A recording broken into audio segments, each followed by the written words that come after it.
मित्रांनो, आजच्या व्हिडिओचं नाव आहे दिवस सत्कारणी लावण्यासाठी 5 सवयी कोणत्या. सकाळच्या चांगल्या सवयी तुमच्या दिवसाची चांगली आणि सकारात्मक सुरुवात करतात आणि एकूणच दिवसाला चांगला आकार देण्यासाठी कारणीभूत ठरतात. काय ते बघूया. त्याचबरोबर रात्री झोपण्यापूर्वी संध्याकाळच्या 5 सवयी देखील दुसरा दिवस अधिक सत्कारणी लावण्यासाठी आणि उत्पादक काम होण्यासाठी पूरक ठरतात. महत्वाचे म्हणजे तुमच्या दिवसाचा शेवट कशा पद्धतीने होतो, ज्यावरून तुमची सकाळ कशी सुरू होणार हे ठरते. बहुतेक लोक दिवसाचा शेवट उशिरापर्यंत फोन स्क्रोल करण्यात घालवतात किंवा OTT वरील मालिका पाहत असतात. त्यांचे रात्रीचे रुटीन अतिशय गुंतागुंतीचे असते. त्याऐवजी रात्री काही गोष्टी हेतुतः लक्ष केंद्रित करून आणि दुसऱ्या दिवशीची उत्पादकता वाढावी, दिवस सत्कारणी लावावा या दृष्टीने, ऊर्जा आणि कामावर फोकस करण्याच्या दृष्टीने आदल्या दिवशी काही नियोजन करणे फायद्याचे ठरते. यासाठी 5 सोप्या सवयींची सांगड घातलेली आहे. दुसऱ्या दिवशीचे नियोजन काय ते बघा. रात्री झोपण्यापूर्वी मोबाईल फोन स्क्रोल करत बसण्यापेक्षा यशस्वी व्यक्ती नेहमी 10-15 मिनिटे बाजूला काढून दुसऱ्या दिवशीच्या सकाळी प्राधान्याने करण्याच्या कोणत्या 4-5 गोष्टी आहेत ते लिहून काढतात. या संदर्भातील वेळापत्रक निश्चित करतात. दुसऱ्या दिवशी ऑफिस किंवा कामासाठी बाहेर पडताना कोणते कपडे परिधान करायचे आहेत, नाश्त्याला काय असणार आहे याचे नियोजन करून ठेवतात. या सवयीमुळे त्यांचे मन अतिशय स्वच्छ आणि स्पष्ट असते.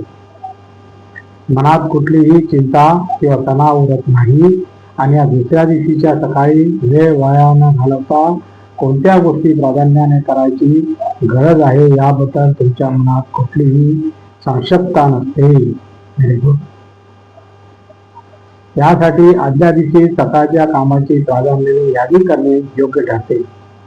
Very good. दिवसाचा आढावा आणि चुकांची उजळणी.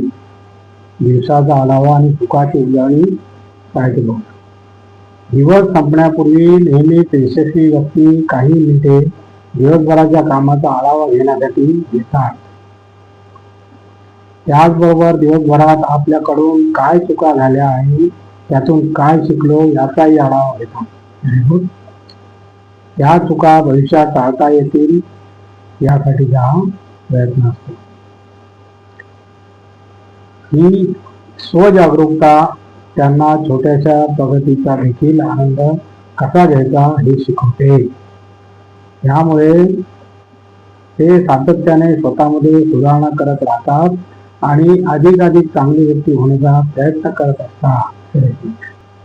तंत्रज्ञानापासून दूर आणि खरोखरच नियंत्रण काय ते बघूया. रात्री जेवण झाल्यावर ईमेल तपासणे किंवा सोशल मीडियावर स्क्रोल करत बसणे यामुळे मेंदूवर ताण येतो आणि झोपेच्या चक्रामध्ये व्यत्यय येतो. त्यामुळे यशस्वी व्यक्ती रात्री जेवल्यानंतर मोबाईल किंवा अन्य गॅजेट वापरणे टाळतात. झोपण्याच्या आधी किमान 1 तास तरी ते मोबाईल, लॅपटॉप किंवा अन्य साधने वापरत नाहीत. त्याऐवजी ते मन शांत करण्याच्या दृष्टीने पुस्तक वाचणे, ध्यानधारणा करणे, लिखाण करणे किंवा कुटुंबियांसोबत गप्पा मारणे याला प्राधान्य देतात. या 1 तासाच्या डिजिटल डिटॉक्समुळे त्याचे मन ताजेतवाने होते आणि कुटुंबियांशी त्यांची कनेक्टिव्हिटी अधिक वाढते. आणि अशा प्रकारे मित्रांनो आजचा पहिला व्हिडिओ संपलेला आहे. आणि तुम्हाला जर माझा व्हिडिओ आवडला तर लाईक करा, शेअर करा, सबस्क्राईब करा आणि कॉमेंट करा. नमस्कार. जय हिंद.